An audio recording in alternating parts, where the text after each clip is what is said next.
Hello and welcome to this episode of the Retail Is podcast. I'm Joey Morgan. Unfortunately, Kylie is not able to join us today, but we're gonna get through it with me, and we should be just fine. Today we have Phil Smith, the owner of Brick Anchor Brewhouse. Phil, thank you for being on the show. Well, my pleasure. Thank you for having me. What was that? I said, thank you for having me. Yeah, good. So why don't you tell us a little bit first about Brick Anchor Brewhouse? Well, the Brick Anchor Brewhouse is downtown Norfolk, right on Granby Street. And it's a very old building, historic building. I have 2.5 floors. And we serve good American food and great craft beer. We have 60 beers on tap. And we just really love being part of the community here in Norfolk. Oh yeah, I've been to your restaurant quite a few times, especially before I was at the Retail Alliance. I like the inside. It's got almost like a nautical steampunk kind of thing going on. Yeah, exactly. And really, that was because of among other things, the city of Norfolk. You know, when we started thinking about what we wanted the Brick Anchor Brewhouse to look like, you know, we started to think about, well, it's a port city. So you got a lot of ships, you got submarines, you have little Fred cars running around, you got the tide. And there were pictures that we found with, for instance, a Zeppelin from, I believe, 1922 flying over this building and then unfortunately subsequently crash. So there were pictures of rail tracks running right down Granby with our building in the background. So we wanted to incorporate that kind of like transportation theme, but in a little bit more steampunkish way to make it a little bit different from what you normally find. Yeah, that's very cool. So what made you first off want to open up a restaurant? Well, first, my wife said I had to get out of the house. I'm a retired military Army officer. Okay. And we were up in Syracuse, New York, where it tends to be a little bit cold. And yeah, I was just looking for other things to do. We always loved this area down in Hampton Roads. Mm-hmm. And, you know, she suggested, you know, you love beer. We spent 8 years in Germany. So why don't you do something with beer? I said, you know, that's not a bad idea. So we came down and looked for space. And even though Norfolk, honestly, wasn't my first choice initially, I fell in love with this building. I fell in love with downtown Norfolk. And we decided to open the business here.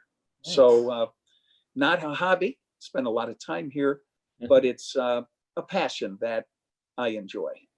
Very cool. Yeah. So you obviously like downtown Norfolk. You've been there for a while. You're doing some partnership stuff with the community on there, right? Yeah, I think that unless a business is tied into its community, then you're really shortchanging the community and yourself. I am involved in the Downtown Norfolk Civic League. And for a while, I was helping with business membership because I think it's important for not only residents, but businesses to be involved.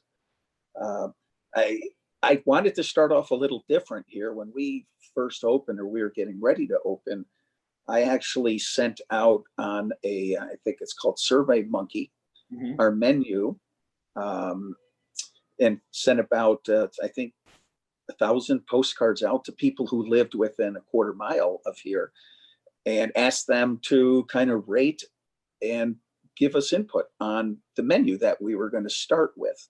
Mm-hmm. And we got back about a 30% nice response rate, which is amazing for a survey.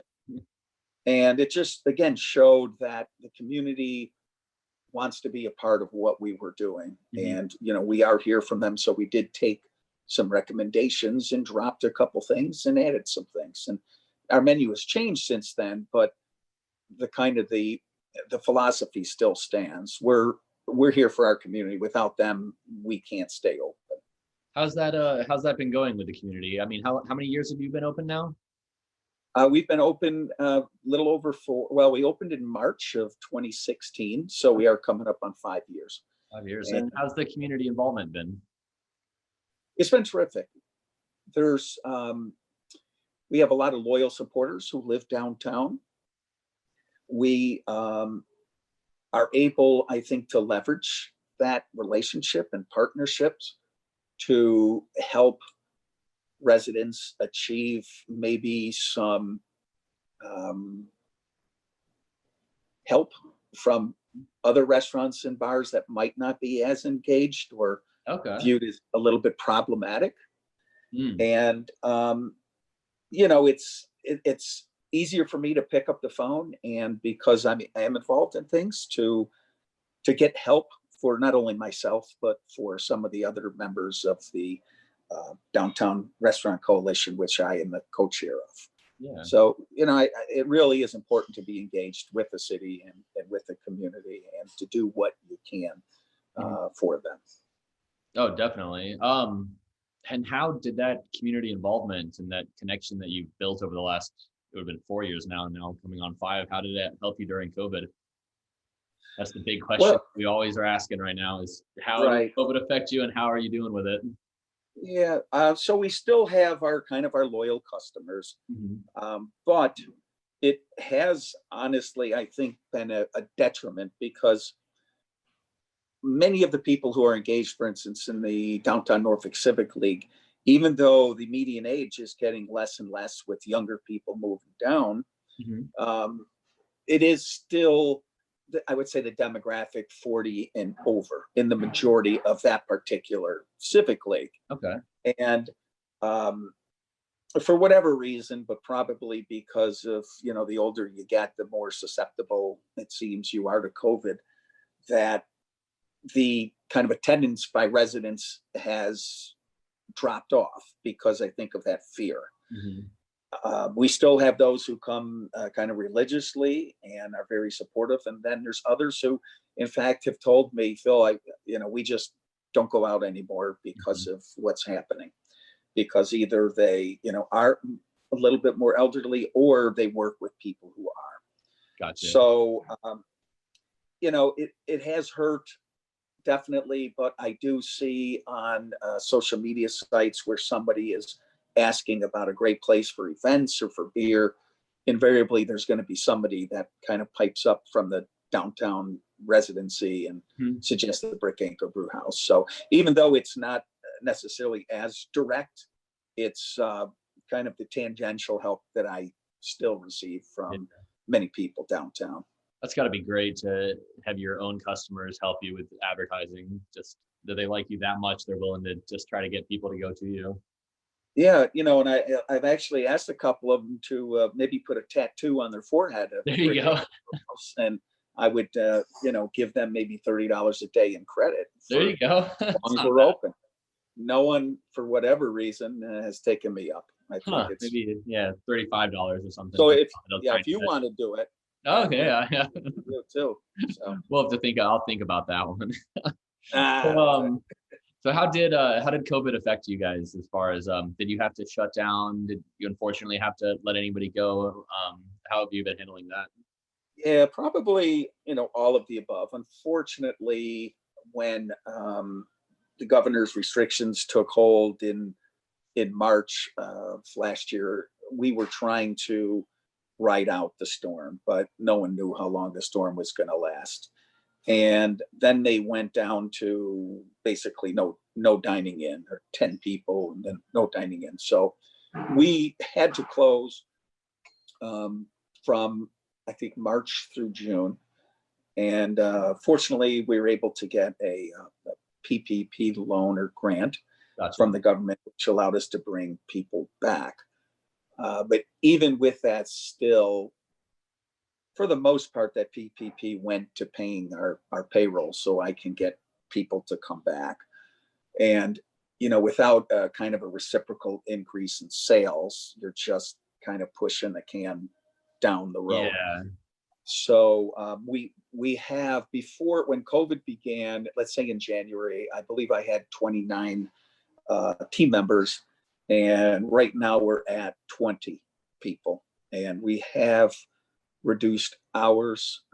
We were closed Monday and Tuesday. Mhm. I went back to having Tuesday open, but so we are closed on Mondays, and we do close at 10 now because um, nobody is going to come in and buy a beer after, or excuse me, just come in to eat after 10 Yeah. because you can't sell alcoholic beverages past then. So our business year to year has gone down 58%, Oh, which wow. is a huge chunk. Hmm. And especially in December, which for us is a critical month because we do have great event space. We have a lot of holiday parties during December. Okay. We were down 78%. Oh, wow. So, those aren't statistics that are going to allow you to survive. Hmm. And we're just hoping that this turns around with vaccinations and that fairly quickly. Yes, definitely. All right. Did you come up with anything, or did you learn anything from your experience with this first part of COVID? Did you guys add anything new to Brick Anchor? I assume you probably did the delivery, or did you get involved with all that? Um, I am exploring it now. Honestly, we didn't have delivery before, pretty much because, in my opinion, I don't like the delivery services. They kind of take a big chunk of any money that you Yes, might get. yes, we've had a lot of people So, complaining about that. yeah. And once, of course, it leaves your restaurant, you're still sort of responsible for that. You don't know what happens in between when they get it, before they get it. And thirdly, I really don't think much of our menu at that time was something that kind of lent itself to the delivery. We have hamburgers and stuff like that, but Mhm. for the most part, a lot of people will go to the more fast food kind of restaurants for Yeah. their dining, for their driving. So I am exploring it. I am getting a new system, POS system, it's called, to help me in that without having to go through Uber Eats or those sorts of things. Um, but we try to do what we can do, from Mhm. pouch drinks to go to having as many specials as possible to get people to come back Mhm. in. But it has been very very hard. I think from a business perspective, restaurants, unless you're overwhelmingly successful, usually you're looking at maybe a 3 to 7% return on investment. And I think that this COVID has just shown the fragility of a Yes. business, of a hospitality business, and especially restaurants, and how people may be not only um, afraid of the, the virus itself, Mhm. but that there are other options that they can do, including cooking at home and things like that. So it kind of changes, I think, the mindset and maybe the future path of what restaurants need to be doing. Interesting. Have you given any thought about how that would affect you, the changes? Yeah, I think um, as far as I do need to explore more delivery menus, maybe have a simpler menu for things like that. Okay. And as I said, the new POS system may help us do that. And I found actually a local company that, for a much lower fee, will basically, for a monthly fee, they will deliver food for you. Oh, And wow. so that's very important. I think that support local, and to be able to do it in a way that it makes sense is a win-win, rather than well, I just got to get food out and I Yeah. lose money by doing it. And I do have, like I said, event space. So Hmm. I think that um, events are usually about 50% of my sales. Okay. And when people can come back out, and when some overcome, kind of that fear that's been installed, rightly or wrongly, that will be okay from that perspective. It's just, so right now we're kind of just a restaurant Yeah. rather than a restaurant and an event space. So hopefully you'll be able And our event space is a differentiator. So, there's nothing we can do with COVID, unfortunately, with the restrictions. Okay. Well, all right, let's get into a bit more of some fun topics now that we got the very serious stuff out of the way. You were military before, right? Yeah, yeah. What's how's that been going from being in the military to now being your own boss and running your own business? How was that transition for you? And how long actually was it that you were retired before you started this? Good. Let's see. So I served 22 years in the Army, and I retired in 2007. I did go into corporate America, Okay. but there's some higher level positions, so it was still, I'll just say, a very professional workforce where you had to dress for success and all of that. And honestly, coming into the hospitality business was a rude awakening for me, in good ways and in kind of negative ways. There's that kind of stereotype out there that the military people, especially officers, are very regimented and very disciplinary, and some are. And in some ways, I have some of those. But I also realize that you got to know the person behind that name tag, and if you don't do that, it's not going to be a great climate for your team members to work. It's not going to be a good experience for you, because usually the people who work in restaurants, at least my small experience with it, unfortunately, many paycheck to paycheck type of situations and perspectives, and so it's not always as easy to get buy-in for maybe longer term things that you're trying to do, simply because some of the workers, unfortunately, their horizon is the next paycheck, rather than, hey, I don't really care about maybe you opening up a brewery 5 years from now.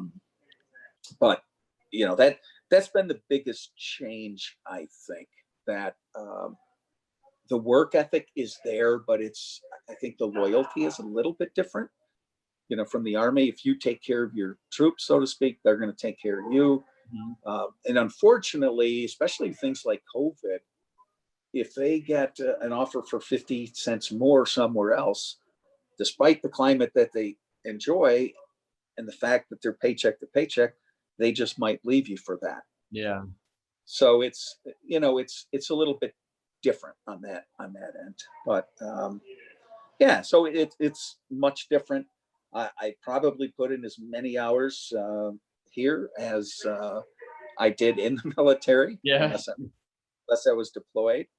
But it's also enjoyable. It's enjoyable to be on a little different side, and I see it as I'm still kind of continuing my service. It's just a different group of citizens that I'm serving. In this case, Hampton Roads. Nice. Were you ever stationed in Hampton Roads when you were in the military? I was twice. I was in Fort Lee, Virginia, which is a little bit away from here, Petersburg. But my wife and I were stationed across at Fort Monroe, right on the other side of the bay or James River.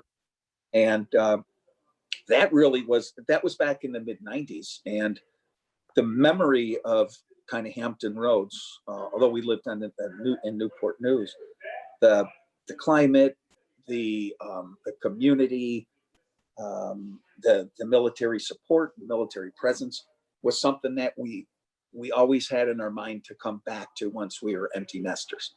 So that's really why I'm here in Norfolk rather than still up north, is because that memory of what Hampton Roads had to offer us as private citizens, so to speak, but also as maybe business entrepreneurs. So yeah, we're happy we made that move here. I love my service. I miss it on many days, but I'm also glad that I'm retired too. Yeah. Well, so what's your favorite part of this new venture, working in the restaurant? My favorite part is when I'll give you an example. For me, it's being able to interact not only with our team members, but especially guests. And I go by the philosophy, I call it the mama test. So I want not only your team members, but me to treat everyone like you would want your mom treated. So if your mom came in, that person, that guest might be your 30th of the day, but for them, it's number one.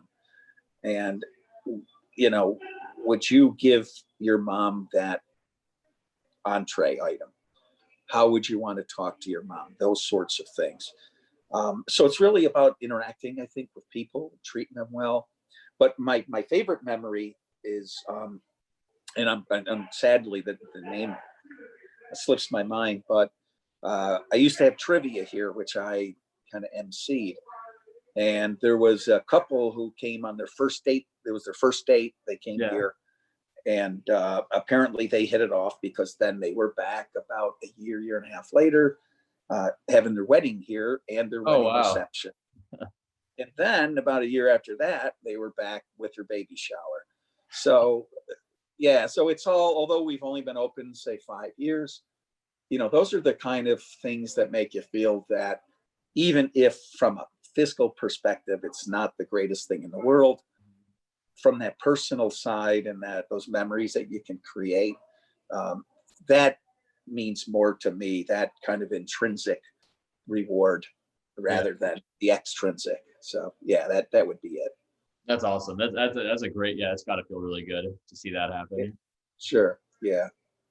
Well, we are getting close to our time. Is there anything else you'd like to talk about before we end? Let's see. I do appreciate all that Retail Alliance and other organizations like Downtown Norfolk Council and Open Norfolk now, with their efforts to help us as much as possible get through this and raise awareness. And it is very much needed.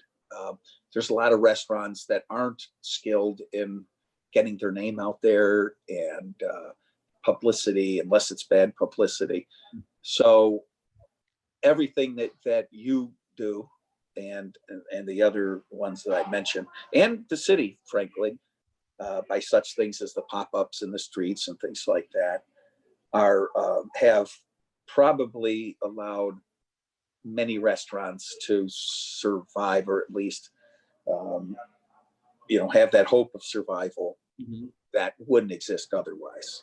So I being involved in the community, to me the community isn't just the residents, it's also the business community. And I think Retail Alliance plays a great part in that. So thank you for that. You're very welcome. Thank you for being one of our great members. You're welcome. All right. Well, thank you so much, Phil. It was a great talking to you today. Thanks for being on the show, and we'll see you around. We will. Go Bills next year. Yes, go Bills. I did see that. I'm sorry for your loss. That's okay. I was heartbroken this weekend, but I'm a Rams fan, so I went through it last weekend or 2 weeks ago. Who, Ravens, you said? Rams. Oh, Rams. Yeah. Sad. Next year. Well, so there are fans in Los Angeles then. Or, I know you're Northern California. Northern. I got it from my dad when he was back down in LA growing up, and they went to St. Louis, and now they're back. So it's nice. All right. There's a few of us. Yeah, a few. All right. Well, thank you so much. All right. Talk to you later. Bye, Phil.